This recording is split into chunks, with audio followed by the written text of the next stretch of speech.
Let's talk about that time Superman and Wonder Woman jacked the city of Atlantis and made Aquaman look like a little bitch. In the events of injustice, Superman has declared martial law, as he's basically declared a worldwide ceasefire, and this is a problem for a number of reasons. Number one, you have warring nations and the companies that profit off of those wars. Number two, you have the fact that killing is kind of just part of natural selection. Number three, you can't enforce a worldwide ceasefire as you impede on everyone's rights. Nevertheless, if you disobey Superman's worldwide ceasefire, you have to deal with the Man of Steel. Now, the reason Superman is doing all this is because using a hyped up version of Scarecrow's fear toxin that was mixed with kryptonite, the Joker managed to trick Superman into killing Lois Lane. And then as Superman was away from the city, the Joker blew up Metropolis and subsequently killed 11 million people. Now this resulted in Superman ending the Joker once and for all, but that's another story for another time.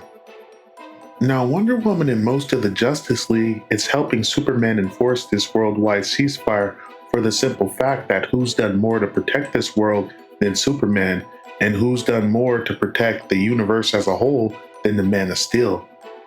Then on top of all that, what happened to Lois Lane was so tragic that Wonder Woman and the rest of the Justice League, or at least most of them, felt they need to stand with Superman. But Batman was skeptical. Batman does not kill criminals, as Batman leaves that up to the justice system. Batman believes no man has the right to take the life of another, but Superman is tired of that ideology, and Superman is putting his foot down. This results in Batman and Superman clashing heads.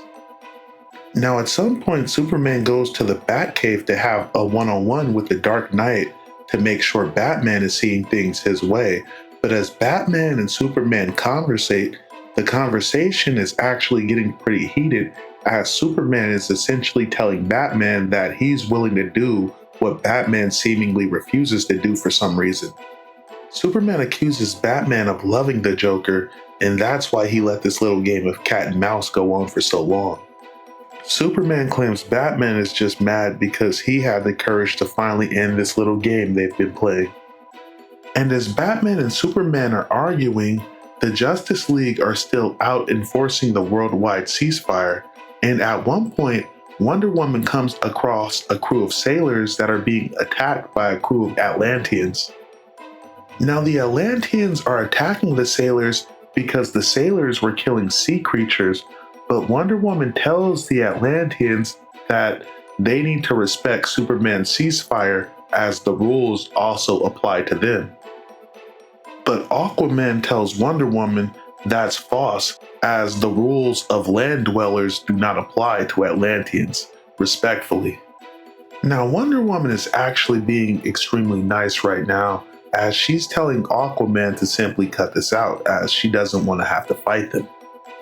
But as Wonder Woman and Aquaman are arguing, one of the Atlanteans shoots Wonder Woman in the face.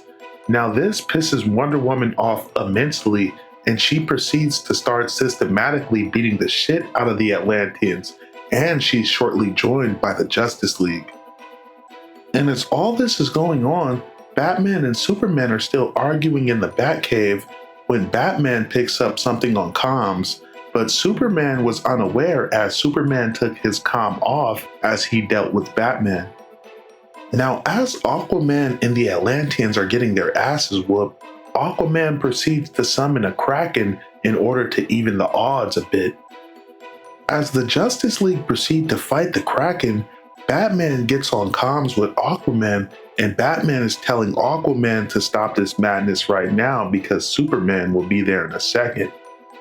And just like that, Superman is on top of them as Superman busts through the Kraken's face and totally annihilates the thing.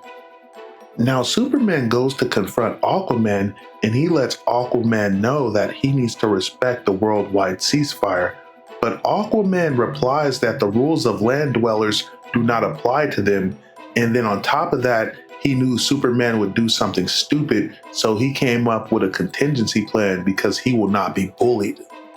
So sea creatures all across the world start attacking seaports and land dwellers alike. And as Aquaman is flexing his power to Superman, Superman seemingly retreats because obviously Superman can't be everywhere at once. But Wonder Woman lets Superman know he can't back down. But Superman is not backing down at all. Superman and Wonder Woman proceed to make their way underwater and fly all the way to the city of Atlantis, and then Superman and Wonder Woman proceed to lift the city of Atlantis out of the water and onto the land, and that is a feat of strength within itself. But Superman and Wonder Woman aren't done. No.